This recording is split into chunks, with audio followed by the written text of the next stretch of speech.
வணக்கம். வல்லவனுக்கு வல்லவன் வையகத்தில் உண்டு. வாழ்க்கையை புரிய வைக்கும் நீதிகதை. ஒரு ஊரில் 2 சகோதரர்கள் இருந்தனர். அவர்களில் ஒருவன் பரம ஏழை, மற்றொருவன் பணக்காரன். பணக்காரனிடம் அவன் தம்பியாகிய ஏழை ஒரு பசுவை கேட்டான். அண்ணன் பசுவை கொடுப்பதற்கு முன், என் நிலத்தில் நீ தினமும் வந்து ஓராண்டு உழைக்க வேண்டும் என்றான். அவனும் ஒத்துக்கொண்டான். பசுவை வாங்கி கொண்ட இளையவன் தான் ஒத்துக்கொண்டது போல் அண்ணன் நிலத்தில் ஓராண்டு முழுவதும் உழைத்தான். ஓராண்டு முடிந்தது. தம்பி அண்ணனிடம் வேலைக்கு செல்லவில்லை. மறுநாளே பசுவை திருப்பி கேட்டான். அண்ணா, ஓராண்டு உன் நிலத்தில் உழைத்தேன் அல்லவா, பசு எனக்குத்தான் என்றான். மூத்தவன், அதெப்படி முடியும்? ஓராண்டு காலம் நீ என் பசுவிடம் பால் கறந்த பலனை அனுபவித்தாய் அல்லவா, அதனால் இரண்டிற்கும் சரியாகிவிட்டது என்றான். இருவருக்கும் வாக்குவாதம் ஏற்பட்டது. இருவரும் ஒரு நீதிமானிடம் சென்றனர். வழக்கை விசாரித்த நீதிமான் அவர்கள் இருவருக்கும் 3 புதிர்களை கொடுத்து, இதற்கு சரியான பதில்களை யார் சொல்கிறீர்களோ அவர்களுக்குத்தான் பசு என்று கூறி புதிரை சொன்னார். முதல் புதிர், மனிதனுடைய வயிற்றை நிரப்புவது எது? இரண்டாவது புதிர், மனிதனுக்கு மிக மகிழ்ச்சியை தருவது எது? மூன்றாவது புதிர், அதிக விரைவாக செல்வது எது? இந்த 3 புதிர்களுக்கும் நாளை விடை கூறுங்கள் என்றார். இருவரும் வீட்டிற்கு வந்து மூளையை குழப்பி சிந்தித்தனர். மறுநாள் காலை நீதிமானை சந்தித்தனர். மூத்தவனை நீதிமான் அழைத்து, என் புதிருக்கு விடை சொல் என்றார். மேன்மை தங்கிய நீதிமான் அவர்களே, ஒரு மனிதனுடைய வயிற்றை நிரப்புவது எது என்று கேட்டீர்கள். அதற்கு சரியான விடை பன்றிக்கறி. கொழுத்த பன்றிக்கறியை சாப்பிட்டால் வயிறு நிரம்பும், பல மணி நேரம் பசிக்காது. இரண்டாவது, மனிதனுக்கு மகிழ்ச்சியை தருவது எது என்று கேட்டீர்கள். அதற்கு விடை பணம். பணம் பெட்டி நிறைய இருக்கும் போது எவ்வளவு மகிழ்ச்சி ஏற்படுகிறது தெரியுமா? பணம் குறைய குறைய மகிழ்ச்சியும் குறையும். மூன்றாவதாக, அதிவிரைவாக செல்வது எது என்று கேட்டீர்கள். அதற்கு சரியான விடை வேட்டை நாய். வேட்டை நாய்கள் விரைவாக ஓட முயல்களை கூட பிடித்து விடுகின்றனவே என்று சொல்லிவிட்டு நீதிமானை பார்த்து, பசு எனக்குத்தானே என்று கேட்டார். முட்டாளே, நீ சொன்ன அனைத்தும் அபத்தமான பதில்கள் என்றார் நீதிமான். இளையவன் அழைக்கப்பட்டான். நம் வயிற்றை நிரப்புவது பூமி. பூமி தாயிடம்தான் நாம் உண்ணும் தானியங்களும் கிழங்குகளும் கிடைக்கின்றன. அந்த உணவால் தான் விலங்குகளும் பறவைகளும் வாழ்கின்றன.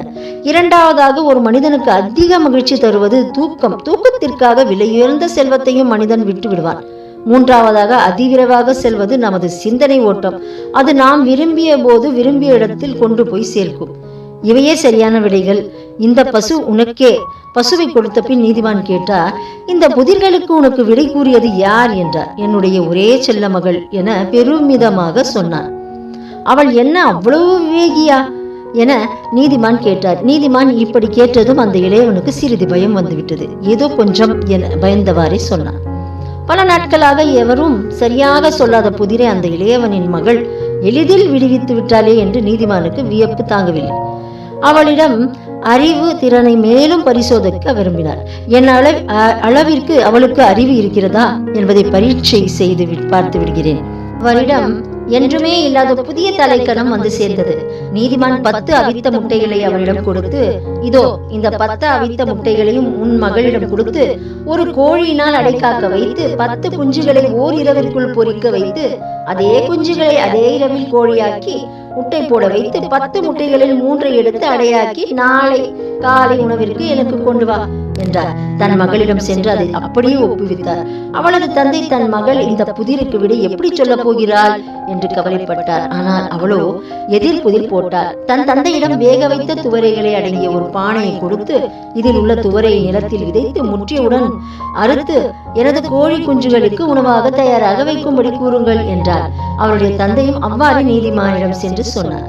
துவரையை பார்த்த நீதிமான் அவற்றை நாய்க்கு போட்டுவிட்டு சணல் தண்டு ஒன்றை கொடுத்து, இதை ஊற வைத்து காய வைத்து 100 ஜகமுள்ள துணி தயாரிக்க சொல் என்றார். ஆனால் அவளோ அதற்கு பதிலாக மிக மெல்லிய குச்சி ஒன்றை கொடுத்து, இதிலிருந்து நூலை நூற்பதற்கு ஒரு ராட்டினமும் கதிரும் செய்து தரும்படி கூறுங்கள் என்றார். அவளது அறிவின் ஆழத்தை கண்ட நீதிமான், உன் மகளை நாளை என்னை வந்து பார்க்க சொல். ஆனால் அவள் நடக்கவோ சவாரி செய்யவோ கூடாது. வெறும் காலுடனோ செருப்புடனோ வரக்கூடாது. பரிசுடனோ பரிசின்றியோ வரக்கூடாது. அது கடுமையான உத்தரவு என்றார். மறுநாள் பனிசருக்கு வண்டியில் வெள்ளாட்டை பூட்டி ஒரு காலில் மட்டும் செருப்பு அணிந்து முயல் ஒன்றின் சிட்டுக்குருவி ஒன்றையும் தெரியாமல் எடுத்து சென்றார். அவள் மிகுந்த புத்திசாலித்தனத்துடன் வருவதை கண்ட நீதிமான் அவள் மீது நாய்களை ஏவினார். பதிலுக்கு அவள் முயலை வெளியே விட நாய்கள் முயலை துரத்தின. இதோ உங்களுக்கு ஒரு சிறிய பரிசு என்று சிட்டுக்குருவியை கொடுத்தார். அது அவரது கையில் சிக்காமல் பறந்து விட்டது. தான் சொல்லியபடியே விட்டு அவளை நினைத்து பெருமைப்பட்டார் நீதிமான்.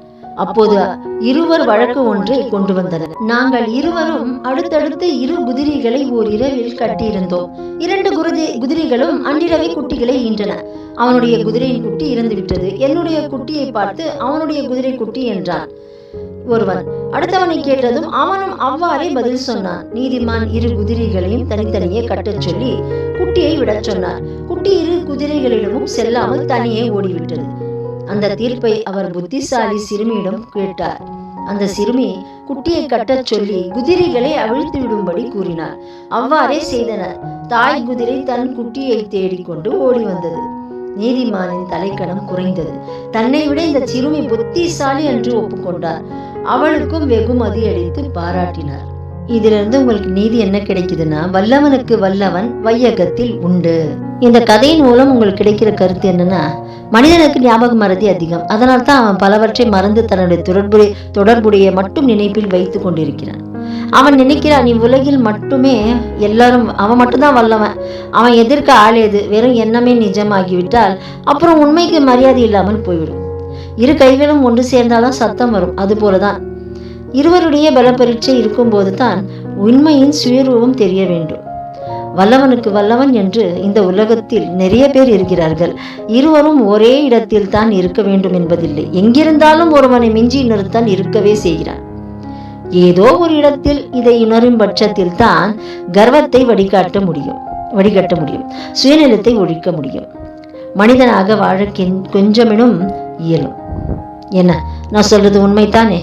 உங்களுக்கு இந்த கதையை பிடிச்சிருந்தால் ஒரு லைக் பண்ணிட்டு சேனலை சப்ஸ்கிரைப் செய்து வைத்துக் கொள்ளுங்கள். நன்றி, வணக்கம். உண்மை சொற்கள்.